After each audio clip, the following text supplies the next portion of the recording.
नमस्कार दोस्तों, मेरा नाम है हिमांशु और आप सबका स्वागत है मेरे YouTube चैनल ई सेलिंग ज्ञान में। दोस्तों, आजकल ऑनलाइन सेलिंग में एक नया ट्रेंड चल रहा है कॉम्बो प्रोडक्ट की लिस्टिंग का, और बहुत से सेलर इसे फॉलो कर रहे हैं और कॉम्बो प्रोडक्ट सेल करके अच्छा खासा प्रॉफिट अर्न कर रहे हैं। अब आज इस वीडियो में हम कॉम्बो प्रोडक्ट के बारे में ही डिस्कस करेंगे और मेनली मैं इस वीडियो में कॉम्बो प्रोडक्ट से रिलेटेड 4 पॉइंट्स डिस्कस करूंगा। पहला कि कॉम्बो प्रोडक्ट की बेसिकली जरूरत क्या है और इसके क्या क्या बेनिफिट्स हैं। दूसरा पॉइंट, किस किस टाइप के कॉम्बो प्रोडक्ट हम लिस्ट कर सकते हैं। तीसरा पॉइंट, कॉम्बो प्रोडक्ट का जीएसटी रेट क्या होता है, क्योंकि उसमें अलग अलग प्रोडक्ट होते हैं तो उसमें जीएसटी रेट क्या होता है और उसमें HSN कोड उसका क्या होता है। और चौथा पॉइंट, आपको बेसिकली मार्केट प्लेस पर कॉम्बो प्रोडक्ट लिस्ट करते वक्त किन बातों का ध्यान रखना है। फ्रेंड्स, ये चारों ही पॉइंट्स बहुत इंपॉर्टेंट हैं, तो आपको ये वीडियो एंड तक देखनी है ताकि आपको कॉम्बो प्रोडक्ट के बारे में सब कुछ पता चल सके। तो अब बिना देरी करे वीडियो शुरू करते हैं। और वीडियो शुरू करने से पहले मैं आपसे एक बात डिस्कस करना चाहता हूँ। फ्रेंड्स, मैंने देखा है काफी सारे आप में से ऐसे व्यूअर्स हैं जो मेरे वीडियोस देखते तो हैं लेकिन मेरे चैनल को सब्सक्राइब नहीं करते। तो आपसे रिक्वेस्ट है कि आप प्लीज मेरे चैनल को सब्सक्राइब कर दीजिए ताकि जब भी मैं कोई ऑनलाइन सेलिंग रिलेटेड वीडियो डालूं तो आपको वो मिल सके। तो फ्रेंड्स, अब आइए वीडियो को शुरू करते हैं। अब सबसे पहले बात करते हैं कि आखिर कॉम्बो प्रोडक्ट की जरूरत ही क्या है। देखिए फ्रेंड्स, मार्केट में कुछ ऐसे प्रोडक्ट होते हैं जिनकी डिमांड तो काफी ज्यादा होती है लेकिन वो उनकी प्राइस काफी कम होती है, मतलब वो लो वैल्यू प्रोडक्ट होते हैं। जैसे 50 रुपए का कोई प्रोडक्ट है या 100 रुपए का कोई प्रोडक्ट है या 150 रुपए का कोई प्रोडक्ट है। अब आपको पता है ऑफलाइन मार्केट में तो वो बिक सकता है सिंगल पीस में, लेकिन ऑनलाइन मार्केट में 100-150 रुपए का प्रोडक्ट आसानी से हम सेल नहीं कर सकते, क्योंकि अगर कोई सेलर 100 रुपए का प्रोडक्ट ऑनलाइन मार्केट प्लेस पर सेल करेगा तो उस सेलर को लॉस होगा, क्योंकि मार्केट प्लेस के कमीशन रहते हैं और मार्केट प्लेस का एक मिनिमम जो है शिपिंग का चार्ज तो लगना ही है ना। अगर आपका प्रोडक्ट मान के चलिए 100 रुपए का है तो 70 रुपए तो शिपिंग का ही खर्चा लग जाएगा, तो उसमें आप क्या कमाओगे, उल्टा लॉस में आ जाओगे। तो इसलिए एक मिनिमम वैल्यू होनी ही चाहिए आपके ऑर्डर की अगर आपको ऑनलाइन सेलिंग करनी है तो। लेकिन कॉम्बो प्रोडक्ट के केस में हम इससे बच सकते हैं। वो कैसे? क्योंकि कॉम्बो प्रोडक्ट के केस में हम एक से ज्यादा प्रोडक्ट ऐड कर देते हैं, तो उसकी वजह से जब मल्टीपल प्रोडक्ट एक ही प्रोडक्ट में सेल होता है तो जो ऑर्डर वैल्यू होती है वो बढ़ जाती है, तो उससे सेलर को लॉस नहीं होता है। इसके अलावा कॉम्बो प्रोडक्ट तब भी बहुत काम आते हैं जब हमें कोई ऐसे प्रोडक्ट निकालने हैं ऑनलाइन सेलिंग में जिनकी सेल बहुत ही कम है या फिर कस्टमर को उन प्रोडक्ट के बारे में ज्यादा पता ही नहीं है, तो हम कॉम्बो करके उस प्रोडक्ट का निकाल सकते हैं। मतलब हम उसका कॉम्बो किसी ऐसे प्रोडक्ट के साथ बना सकते हैं जो बहुत ज्यादा सेल होता है, तो उससे क्या है, हमारे जो कम सेल होता है प्रोडक्ट उसके निकलने के चांसेस भी बढ़ जाएंगे। तो कॉम्बो प्रोडक्ट की जरूरत तो यही है कि मेनली एक तो जो लो वैल्यू आइटम है उनको सेल करने के लिए और जो प्रोडक्ट कम सेल होते हैं उनको सेल करने के लिए। अब बात करें अगर इसके बेनिफिट्स की, तो बेसिकली जो इसकी जरूरत है वो इसके बेनिफिट्स भी हैं। ऑब्वियसली हमारा जो आइटम सेल नहीं हो रहा था वो कॉम्बो प्रोडक्ट बनाने से सेल हो गया, तो वो उसका बेनिफिट ही हुआ ना। इसके अलावा फ्रेंड्स, अगर आप कॉम्बो प्रोडक्ट सेल करते हो तो आपकी जो एवरेज ऑर्डर वैल्यू है वो बढ़ जाती है, क्योंकि आप एक ही प्रोडक्ट में 2 प्रोडक्ट है 2 से ज्यादा प्रोडक्ट सेल कर रहे होते हो। कस्टमर को भी ज्यादा वैल्यू मिलती है और कस्टमर को डिस्काउंटेड प्राइस पे वैल्यू मिल जाती है। अब आप ही सोचिए, जैसे मैंने भी आपको एग्जांपल दिया कि आपको 70 रुपए आप एक हैंकी सेल कर रहे हो, 100 रुपए उसकी प्राइस है तो 70 रुपए शिपिंग के लग रहे हैं। वहीं अब आप 5 हैंकी सेल कर रहे हो तो 500 रुपए प्राइस हो गया, लेकिन शिपिंग अभी भी 70 रुपए ही लग रही है। तो आप देख रहे हो, पहले पर हैंकी शिपिंग का जो चार्ज लग रहा था वो 70 रुपए लग रहा था, अब 70 रुपए वो 5 हैंकी में डिवाइड हो गया।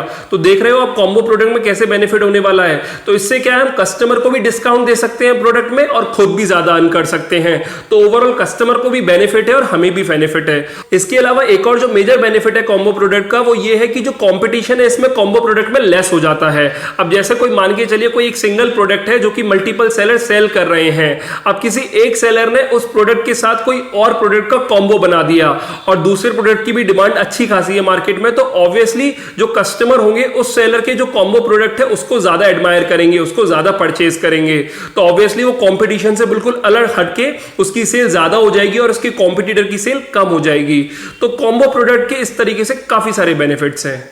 अब अगर हम बात करें कि किस किस टाइप के कॉम्बो प्रोडक्ट हम लिस्ट कर सकते हैं, किस किस टाइप के कॉम्बो प्रोडक्ट हम ऑनलाइन सेल कर सकते हैं, तो फ्रेंड्स देखिए मेनली 2 तरह के कॉम्बो प्रोडक्ट आप सेल कर सकते हो।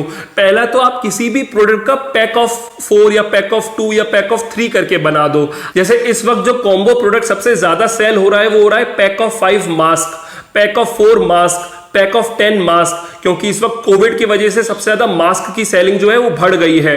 तो इसलिए ऑब्वियसली अगर आप सिंगल मास्क सेल करोगे तो सिंगल मास्क की क्या कॉस्टिंग होगी, 50 रुपए, 100 रुपए। वहीं आप पैक ऑफ 3 या पैक ऑफ 5 कर देते हो तो जो कॉस्टिंग होती है वो 300, 400, 500 रुपए तक पहुंच जाती है। तो सेलर को भी बेनिफिट हो जाता है, एक बार में ज्यादा मास्क उसके निकल जाते हैं और कस्टमर को जो है कॉस्ट कटिंग हो जाती है, कस्टमर को सस्ता पड़ता है, तो कहीं ना कहीं वो कस्टमर के लिए भी बेनिफिट होता है। इसके अलावा आपने देखा होगा pack of 5 T shirts, pack of 3 T shirts, pack of 3 hankies, pack of 3 socks और इसके अलावा पैक ऑफ 2 बेडशीट्स। तो इस तरीके से friends pack of 2, pack of 3 करके आप बना सकते हो कॉम्बो प्रोडक्ट। अब हो सकता है कि जो एक प्रोडक्ट है बिल्कुल सेम ही बाकी का प्रोडक्ट भी हो, जैसे मैंने आपको बोला पैक ऑफ 3 टी शर्ट, तो हो सकता है तीनों टी शर्ट बिल्कुल सेम हो, या फिर हो सकता है तीनों टी शर्ट में कलर डिफरेंस हो।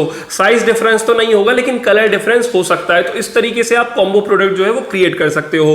और दूसरे टाइप के जो कॉम्बो प्रोडक्ट होते हैं जिसमें 2 कंप्लीटली डिफरेंट प्रोडक्ट का आप कॉम्बो प्रोडक्ट बना रहे हो, जैसे मैं आपसे बात करूं तो जैसे बेडशीट के साथ पिलो कवर, तो इसका एक कॉम्बो प्रोडक्ट बन गया। जैसे आजकल मैं ऑनलाइन में देख रहा हूं शैम्पू और हेयर कंडीशनर, इसके भी कॉम्बो प्रोडक्ट बहुत देखने को मिल जाते हैं, जैसे अडेप्टर और यूएसबी केबल।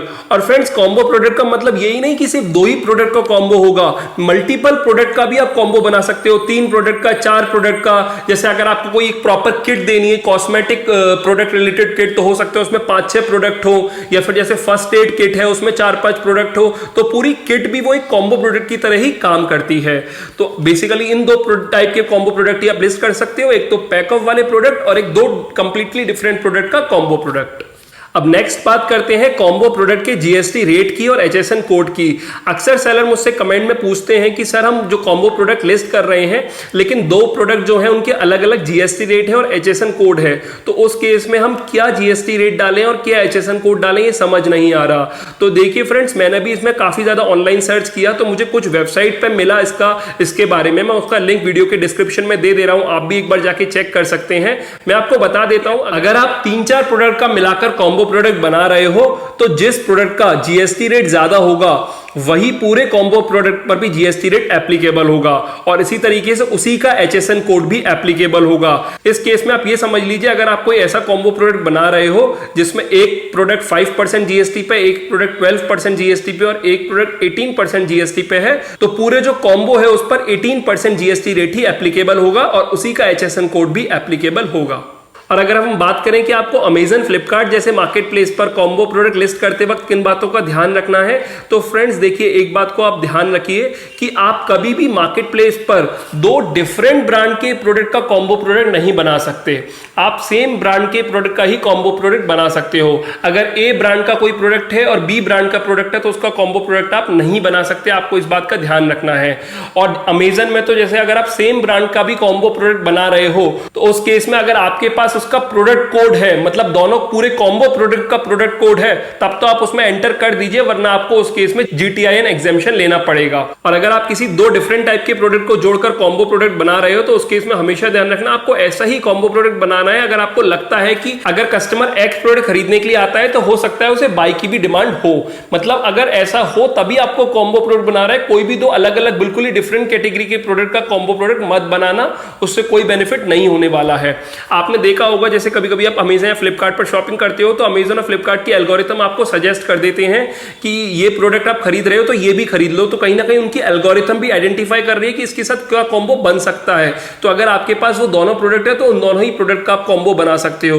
तो ये जस्ट मैं आपको आइडिया दे रहा हूं कि आप किस तरीके से कॉम्बो प्रोडक्ट फाइंड आउट कर सकते हो। तो बस फ्रेंड्स, ये छोटी सी इंफॉर्मेशन थी जो मुझे आपको कॉम्बो प्रोडक्ट के रिगार्डिंग देनी थी।